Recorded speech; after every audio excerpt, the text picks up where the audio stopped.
এই মাছগুলো কিন্তু আমার অনেক পছন্দ। তো আমার হাজব্যান্ড বাড়িতে আসছিল, আমার নানি শাশুড়ি মারা গিয়েছে, তখন যাওয়ার সময় আমার দেবরের সাথে গিয়েছিল, তখন এই মাছগুলো কিনে দিয়ে দিয়েছে। তো আজকে কি রান্না করব তাই শেয়ার করব আপনাদের সাথে, দেখতে থাকুন, সাথে থাকুন পুরো ভিডিও। আসসালামু আলাইকুম, welcome back to my channel. আমি তন্নি আক্তার বলছি গাজীপুরের কাপাসিয়া থেকে। আমার প্রাণপ্রিয় কলিজার ভাইয়া আপুরা, আশা করছি যে যেখানে আছেন সুস্থ আছেন, ভালো আছেন। আলহামদুলিল্লাহ, আমি আমার পরিবার নিয়ে ভালো আছি। আমার মেয়ে মাদ্রাসায় চলে যাচ্ছে, তাই জিজ্ঞেস করছে কয়টা বাজে। তো এখানে মাছগুলো কেটে দিয়ে পরিষ্কার করে নিয়েছি, তো ফ্রিজে রেখে দিয়েছি।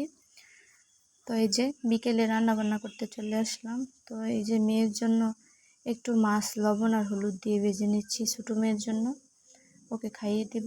আর এখানে আমি কলা কেটে নিয়েছি, কলা দিয়ে মাছ, পাঙ্গাস মাছ দিয়ে রান্না করব আর বাইলা মাছ বোনা করব। তো এই বাইলা মাছগুলো কিন্তু আমার খেতে অনেক ভালো লাগে। সবচেয়ে বেশি ভালো লাগে ছোট মাছ, কিন্তু যেইভাবে রান্না করবেন ওইভাবে কিন্তু খেতে ভালো লাগে।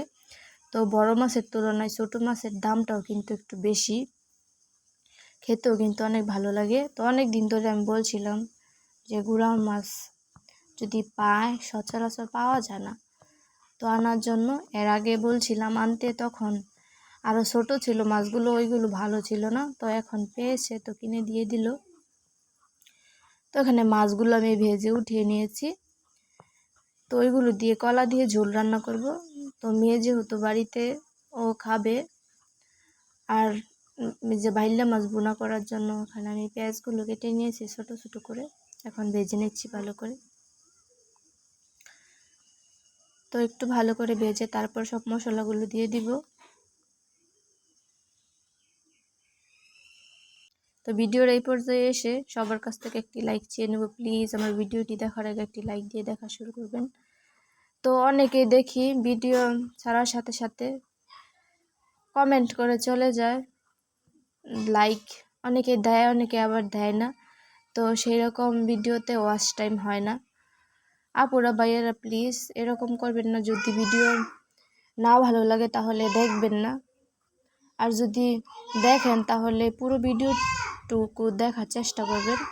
তো এমন করলে কিন্তু ক্ষতি হয়। তো আমি কিন্তু যার ভিডিও দেখি না কেন, আমি ভিডিও ছেড়ে তারপর কাজ করি, পুরোটা দেখে দেই। আর না দেখতে পারলে একবারে যাই, ঢুকিওই না ভিডিওর ভিতরে।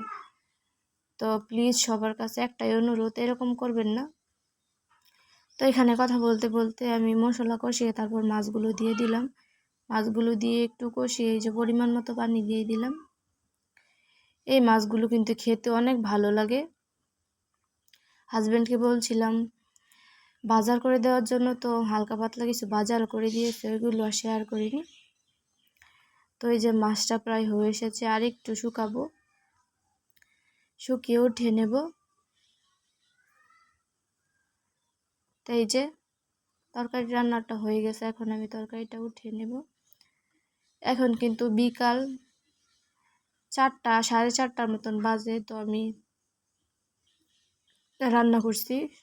আমি কিন্তু ইফতারিতে ভাতই খাই, অন্য কিছু খাই না। ভাত খেলেই আমার কাছে অনেক ভালো লাগে, মানে শরীরটাও ভালো লাগে। সারাদিন রোজা থেকে মুড়ি খেলে তারপর কীরকম জানি একটা লাগে, ভালো লাগে না। তার জন্য আমি ভাতে খাই। আমার হাজব্যান্ড বাড়িতে আসলে আবার ওর জন্য ইফতারি বানাতে হয়।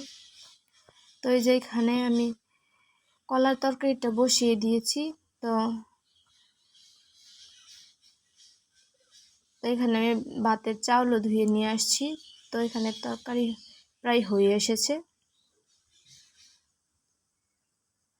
আর একটু জাল করে তরকারিটা উঠিয়ে নেব। আজকে বাহিরে কিন্তু অনেক সুন্দর লাগছে ওয়েদারটা, হালকা হালকা রোদ, এরপর ধান ক্ষেতগুলো সবুজ হয়ে এসেছে, অনেক সুন্দর লাগছে দেখতে। তো আমার আজকের ভিডিওটি আপনাদের কাছে কীরকম লেগেছে অবশ্যই কমেন্ট করে জানাতে পারেন। আর যদি ভালো লেগে থাকে তাহলে অবশ্যই লাইক, কমেন্ট, শেয়ার, সাবস্ক্রাইব করতে ভুলবেন না। তো আমার আজকের ভিডিওটি এই পর্যন্তই, দেখা হবে নতুন কোনো ভিডিওতে। সেই পর্যন্ত সবাই সুস্থ থাকবেন, ভালো থাকবেন। আসসালামু আলাইকুম, আল্লাহ হাফেজ।